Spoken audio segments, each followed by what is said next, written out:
आजकल हम लोग सुबह शाम ऑनलाइन लगे रहते हैं। लगभग सारा काम ऑनलाइन कर रहे हैं, जैसे कि shopping, health care, banking, ticket booking, connecting with the people through social media, calling to people with simply clicking on button. Voting हम ऑनलाइन क्यों नहीं कर सकते? इंडिया और अमेरिका इतनी बड़ी डेमोक्रेटिक कंट्री है, फिर भी वोटिंग जो है वो ऑफलाइन है। नमस्कार दोस्तों, मैं हूं जितेंद्र सिंह और आपका मेरे यूट्यूब चैनल बड़ा ड्रीम में बहुत स्वागत है। यदि आप इस चैनल पर नए हो तो चैनल को सब्सक्राइब जरूर कर लें, क्योंकि इस चैनल पर ऐसे ही एजुकेशनल, जनरल अवेयरनेस और लर्निंग की वीडियो आती रहती हैं। आज हम लोग चांद और मंगल तक तो पहुंच गए हैं, लेकिन सब कंट्री फेल हो गई हैं एक ऑनलाइन सिक्योर वोटिंग सिस्टम बनाने में। कनाडा, ऑस्ट्रेलिया, फ्रांस ने ट्राई किया बट सक्सेस नहीं हुए। यूरोप का इस्टोनिया एक ऐसा देश है जो 2005 से ही ऑनलाइन वोटिंग कराता है आप अपने पार्लियामेंट, लोकल गवर्नमेंट के इलेक्शन के लिए। दोस्तों, आइए इस वीडियो में डिटेल में समझने की कोशिश करते हैं कि ऑनलाइन वोटिंग पॉसिबल क्यों नहीं है, हमारी गवर्नमेंट ऑनलाइन वोटिंग क्यों नहीं ला रही है।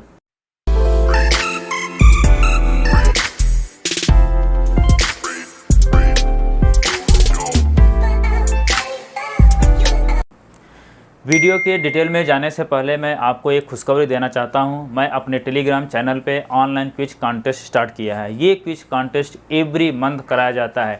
डिटेल्स इन्फॉर्मेशन आपको मेरे फेसबुक और टेलीग्राम चैनल से मिल जाएगी। मैं लिंक डिस्क्रिप्शन में दे रहा हूँ, आप इस लिंक को क्लिक करके ग्रुप को ज्वाइन कर सकते हैं। एवरी मंथ 3 विनर सेलेक्ट होते हैं और मई मंथ के 3 विनर जो हैं, first winner Ram Bharat Singh Kushwaha, second winner Anil Kumar और थर्ड विनर अंकुर जुनेजा हैं। मेरा आपसे रिक्वेस्ट है कि आप इस क्विज कॉन्टेस्ट में पार्टिसिपेट जरूर करें और आप भी विनर बने। Good luck. आइए अपने टॉपिक पर वापस आते हैं। हम डिस्कस करेंगे कि वोटिंग कितने प्रकार की होती है। पहले दुनिया भर में 3 टाइप की वोटिंग होती है, उसको 2 पार्ट में डिवाइड किया गया है। पहला जो है वो नॉन इलेक्ट्रॉनिक वोटिंग और दूसरा जो है electronic voting. Non electronic voting में पेपर बैलेट आता है, जो कि हम पोलिंग बूथ पे जाकर पेपर में मुहर लगा के वोट देते हैं। और दूसरा जो है वो इलेक्ट्रॉनिक वोटिंग है। इसमें 2 टाइप है। एक इलेक्ट्रॉनिक वोटिंग मशीन, जिसको हम इंडिया में ईवीएम बोलते हैं, और इंडिया में इसे यूज करते हैं। इससे हम पोलिंग बूथ पे जाकर वहाँ पे बटन दबा के हम वोट देते हैं। और दूसरा है ऑनलाइन वोटिंग, जिसको हम इंटरनेट या आई वोटिंग कहते हैं। इसमें हम अपने मोबाइल या कंप्यूटर को इंटरनेट से कनेक्ट करके किसी भी एप्लीकेशन या सॉफ्टवेयर के सहारे वोट देते हैं। अब क्वेश्चन हमारा ये है कि हमें इंटरनेट या आई वोटिंग या जो भी ऑनलाइन वोटिंग क्यों चाहिए, क्या रीज़न है कि हमको ऑनलाइन वोटिंग चाहिए। सेंट्रल फॉर मीडिया स्टडी के अनुसार 2019 में इंडिया के लोकसभा इलेक्शन में 60,000 करोड़ रुपए खर्च हुए थे, जो कि 100 करोड़ पर कॉन्स्टिट्यूंसी और 700 रुपये पर वोटर खर्च हुआ था। इंडिया में हर 2 महीने 4 महीने में कभी एमएलए, कभी एमपी, कभी म्यूनिसिपैलिटी का चुनाव होता रहता है। इसका जो भी एक्सपेंसेस है वो बहुत ज़्यादा है। यदि ऑनलाइन वोटिंग सिस्टम इम्प्लीमेंट कर दिया जाए तो बहुत पैसा बचाया जा सकता है। और भी ऑनलाइन वोटिंग से क्या क्या फ़ायदे हो सकते हैं, आइए देखते हैं। पहला जो फ़ायदा, ज़्यादा से ज़्यादा लोग वोट देंगे। जहां की अभी 50 to 60% वोटिंग होती है, तो यहाँ हम जो वोटिंग परसेंटेज है वो बढ़ जाएगा। और जो दूसरा है वो disable person can vote without any assistance. जो भी डिसेबल और फिजिकल हैंडीकैप लोग हैं वो बिना असिस्टेंस के अपने घर पर बैठे बैठे वोट दे सकते हैं। Long term care facilities, people in hospitals या अदर इंस्टीट्यूशन, वो भी जाके या वो भी वोट दे सकते हैं। रिमोट एरिया के लोग भी वोट दे सकते हैं, जो कि बहुत दूर रहते हैं, उनके पास पोलिंग स्टेशन पास में नहीं है, तो वो भी आसानी से मोबाइल के थ्रू, कंप्यूटर के थ्रू वोट दे सकते हैं। People lives in abroad can also vote. जो भी लोग बाहर के देशों में रहते हैं वो आके वोट नहीं दे सकते, तो अपने मोबाइल से, अपने कंप्यूटर से वोट दे सकते हैं।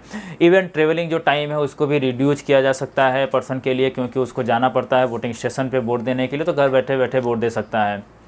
और इसमें जो लो कास्ट वोटिंग होगी, इसमें ज़्यादा पैसे की ज़रूरत नहीं पड़ेगी वोटिंग करने की। जैसा कि मैंने मेंशन किया कि एक लोगों के लिए 700 रुपये लगते हैं वोटिंग कराने के लिए, और रिजल्ट भी ऑटोमेटिकली जल्दी से आ जाता है। ऑनलाइन वोटिंग कराने से हमें ये बैलेट पेपर या सब काउंटिंग करने की ज़रूरत नहीं पड़ेगी, कोई भी सिक्योरिटी फोर्स की ज़रूरत नहीं पड़ेगी, कुछ भी रिक्वायरमेंट नहीं है। अब हम देखेंगे कि इंटरनेट वोटिंग पॉसिबल क्यों नहीं है, क्या कारण है कि इंटरनेट वोटिंग नहीं हो पा रही। इलेक्शन के दो फंडामेंटल रिक्वायरमेंट है, ये जो दो रिक्वायरमेंट है इनकी वजह से इंटरनेट वोटिंग इम्प्लीमेंट करना वर्ड में डिफ़िकल्ट हो गया है। किसी भी इलेक्शन के लिए ये दोनों रिक्वायरमेंट बहुत ही ज़रूरी है। यदि ये नहीं होता तो पूरे कंट्री में कन्फ्यूजन हो जाएगा। पहला जो रिक्वायरमेंट है वो है एनॉनिमिटी और दूसरा जो रिक्वायरमेंट है वो है ट्रस्ट इस पर्टिकुलर वोटिंग सिस्टम में। एनॉनिमिटी का मतलब है जो भी वोट कर रहा है किसी को ये चीज़ पता नहीं चलना चाहिए, चाहे सरकार हो, चाहे सरकार बन जाए या सरकार 10 साल बाद दोबारा आ जाए, किसी भी कीमत पे ये पता नहीं चलना चाहिए कि वोटिंग किसने किया है। वोटिंग करने के टाइम में यदि आप कोई निशान छोड़ा है या सेल्फी ले लें, यह बिल्कुल अलाउ नहीं है वोटिंग के टाइम पे, ताकि किसी भी कीमत पे किसी की आइडेंटिटी रिवील ना हो सके। अगर गवर्नमेंट को पता चल जाए कि उसको किसने वोट दिया है तो पॉलिसी उसके अनुसार बनाएगा और जीतने के बाद लोगों को डरा धमका सकता है। एक सिटीजन की सिक्योरिटी जो है वो खतरे में आ सकती है। डेमोक्रेसी का मतलब है जो पार्टी जीती है वो पार्टी सबके लिए काम करे, जिसने वोट दिया है उसके लिए भी, जिसने वोट नहीं दिया है उसके लिए भी। आजकल आप जो भी चीज़ ऑनलाइन कर रहे हैं, चाहे वो बैंकिंग हो, शॉपिंग हो, सोशल मीडिया हो, या उसका डाटा किसी न किसी ऑर्गेनाइजेशन, गवर्नमेंट या इंडिविजुअल से कंट्रोल होता है और उसके पास सारी इंफॉर्मेशन रहती है। अगर ऑनलाइन वोटिंग होगी तो उसका सर्वर कहीं ना कहीं क्रिएट जरूर होगा, कोई ना कोई हैंडल करेगा ही। आप सोच के देखिए कि आपके पास ऑनलाइन वोटिंग का इन्फॉर्मेशन होगा या किसी के पास भी ऑनलाइन वोटिंग का इन्फॉर्मेशन होगा तो कितना पावरफुल आदमी होगा। आप सोच रहे होंगे कि बैंकिंग का काम ऑनलाइन हो सकता है जहां पैसे का मामला है, लेकिन यह आपका इंडिविजुअल इन्फॉर्मेशन बैंक के पास रहता है, उसके अनुसार ही बैंक आपको कॉल करते हैं और आपको इन्फॉर्मेशन देती हैं। आज का जो वोटिंग सिस्टम वो किसी को पता नहीं चलता, इवन वोट काउंट करने वाले को भी पता नहीं चलता कि वह किसका वोट काउंट कर रहा है, और गवर्नमेंट को भी पता नहीं चलता है उसको किसने वोट दिया है। वो सब अंदाज़ा लगाते हैं कि मुझे ये वोट दिया, मुझे ये वोट नहीं दिया होगा। ऑनलाइन वोटिंग में ये चीज़ें काफ़ी कॉम्प्लिकेटेड है। मान लीजिए आपका बॉस म्यूनिसिपैलिटी से खड़ा हुआ है, चुनाव के लिए खड़ा हुआ है और आपके ऑफिस में आपके पास ही खड़ा होकर आके बोले कि मुझे आप वोट दो, तो आप ना नहीं कर सकते। इसलिए इसमें जो ऑथेंटिसिटी है वो नहीं रहती है।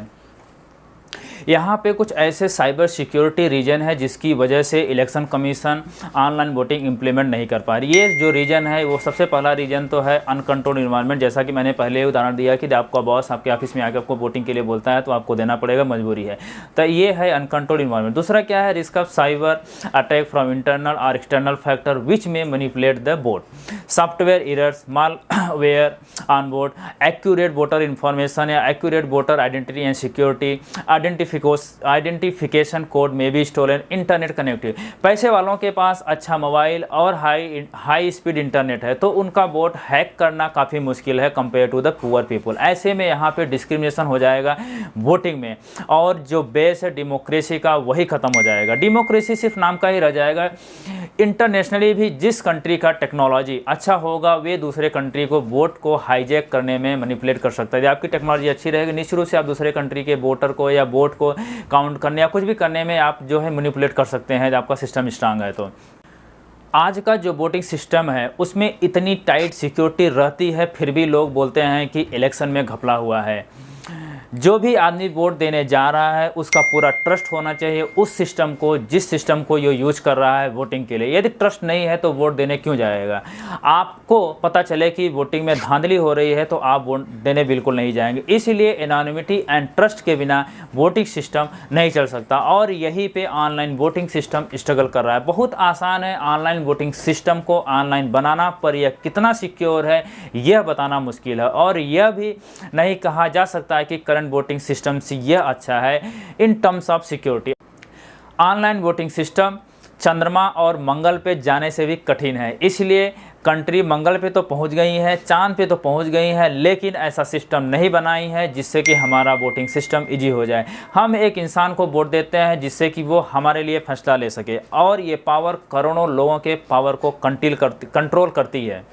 ये पावर पाने के लिए नेता कोई भी अवसर नहीं छोड़ेंगे। यदि उनको सिस्टम में कोई भी लूपहोल मिलता है तो उसको ज़रूर मैनिपुलेट करेंगे। इसलिए भले ही प्रोसेस लंबा हो, ज़्यादा टाइम लगे, ज़्यादा पैसा लग रहा हो, आदमी का टाइम स्पेंड हो रहा है ज़्यादा, लोग वोट करने कम आए, लेकिन सिस्टम एक ऐसा होना चाहिए जिस पे हम लोगों को भरोसा हो, ट्रस्ट हो।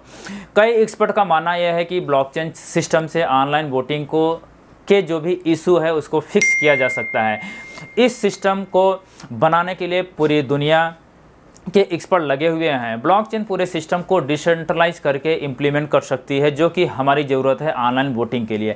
आपको ब्लॉकचेन टेक्नोलॉजी के बारे में ज़्यादा इन्फॉर्मेशन चाहिए तो मैंने एक वीडियो बनाया था क्रिप्टो करेंसी के बारे में, मैं लिंक डिस्क्रिप्शन में डाल दे रहा हूँ, आप इसको जाके चेक कर सकते हैं, आप उसका डिटेल देख सकते हैं वीडियो। उम्मीद करता हूं कि हमेशा की तरह वीडियो आपको पसंद आया होगा। यदि ये वीडियो पसंद आया है तो अपने दोस्तों को ज़रूर शेयर करें। मिलता हूं एक नए वीडियो के साथ, तब तक के लिए नमस्कार।